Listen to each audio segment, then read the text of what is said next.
Assalamualaikum warahmatullahi wabarakatuh. Perkenankan kami dari kelompok 2.3 untuk menyampaikan tugas agenda 3 hari keempat pedoman membangun budaya organisasi. Ya, inilah anggota kelompok 2.3 yaitu Ibu Rahmawati Neni Triatni dari Kota Cirebon, Bapak Hadianto Purnama dari Kabupaten Purwakarta, dan saya Dina Ayulinda dari Kota Cimahi.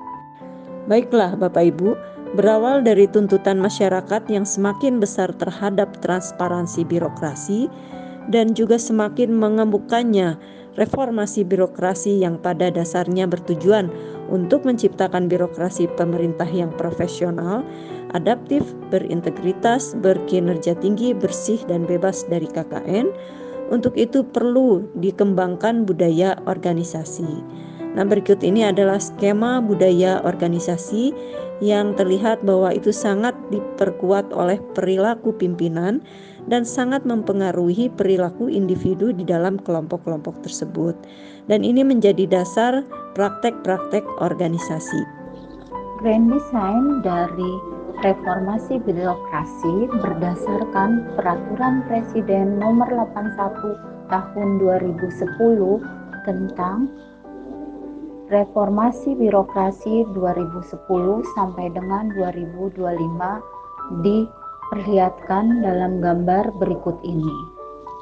Di sini, dalam gambar ini yang menjadi dasar dari perubahan perilaku desain reformasi birokrasi adalah penegakan hukum, manajemen pengetahuan terhadap resiko, manajemen perubahan, monitoring, dan evaluasi. Semuanya itu sebagai penyempurnaan kebijakan nasional di bidang aparatur negara, di mana di sini dibutuhkan SDM yang kompeten, kemudian tata laksana organisasi dan peraturan perundang-undangan. Diharapkan dengan adanya perubahan ini terjadi perubahan mindset atau kultur dari organisasi tersebut.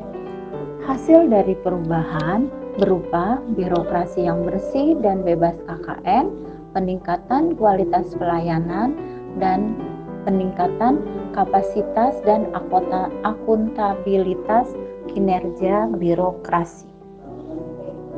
Pada tabel 1 berikut ini menunjukkan area yang diharapkan dalam Grand Design reformasi birokrasi tersebut.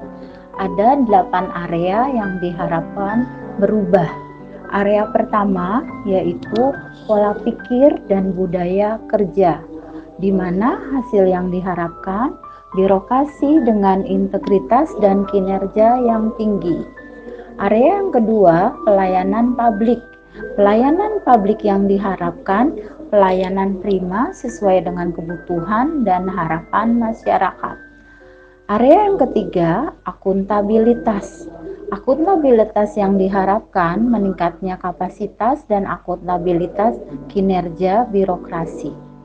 Area yang keempat, pengawasan, meningkatnya penyelenggaraan pemerintahan yang bersih dan bebas KKN. Area yang kelima, sumber daya manusia aparatur. Area yang hasil yang diharapkan, SDM aparatur yang berintegritas, netral, kompeten, kapabel, profesional, berkinerja tinggi, dan sejahtera. Area yang keenam, peraturan perundang-undangan. Hasil yang diharapkan, regulasi yang lebih tertib, tidak tumpang tindih, dan kondusif. Area yang ketujuh, tata laksana. Hasil yang diharapkan, sistem, proses, dan prosedur kerja yang jelas, efektif, efisien, terukur, dan sesuai dengan prinsip-prinsip good governance. Area yang terakhir adalah organisasi. Hasil yang diharapkan, organisasi yang tepat, fungsi dan tepat ukuran. Baik, selanjutnya saya akan menjelaskan yaitu tentang langkah-langkah dalam merumuskan nilai-nilai organisasi.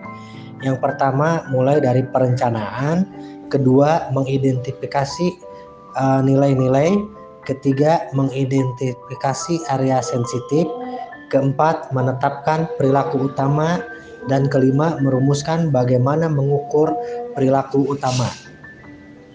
Nah, yang selanjutnya yaitu kerangka kerja manajemen risiko di organisasi. Di sini dalam hal ini kerangka kerjanya yaitu untuk pencapaian dan perlindungan nilai. Di sini harus ada terintegrasi, terstruktur dan komprehensif, disesuaikan, eksklusif, dinamis, informasi terbaik yang tersedia, faktor manusia dan budaya, dan perbaikan sinambung. Dalam hal ini, informasi terbaik yang tersedia yaitu melalui kepemimpinan dan komitmen, di mana kepemimpinan dan komitmen ini yaitu integrasi, desain, implementasi, evaluasi, dan perbaikan. Nah, dalam hal ini yang selanjutnya yaitu proses manajemen resiko, di mana proses manajemen resiko yaitu tentang lingkup, konteks, dan kriteria, tentang penilaian risiko, identifikasi risiko, analisis risiko, evaluasi risiko, dan perlakuan risiko. Di mana dalam hal ini pencatatan dan pelaporan serta pemantauan dan tinjauan dan komunikasi dan konsultasi. Dalam hal ini, kerangka kerja membangun budaya resiko di organisasi. Yang pertama, dalam hal organisasi pemerintahan, yaitu harus memiliki pemilik resiko. Yaitu pemilik resiko itu harus tahu, harus sadar, harus mampu, dan harus mau. Nah, keempat unsur itu yaitu melakukan perubahan pola pikir dan perilaku.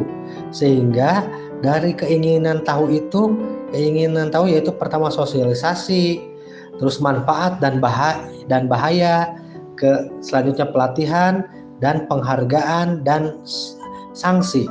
Nah, dalam hal ini untuk pemilik resiko dan organisasi pemerintahan yaitu melalui perubahan pola pikir dan perilaku, sehingga dari hal-hal yang kaitan dengan tadi yang saya jelaskan, budaya resiko dalam organisasi itu dapat terjadi hal-hal yang tadi saya jelaskan. Bapak Ibu, demikianlah paparan yang dapat kami sampaikan. Mohon maaf atas segala kekurangannya. Terima kasih. Billahi taufik wal hidayah. Wassalamualaikum warahmatullahi wabarakatuh.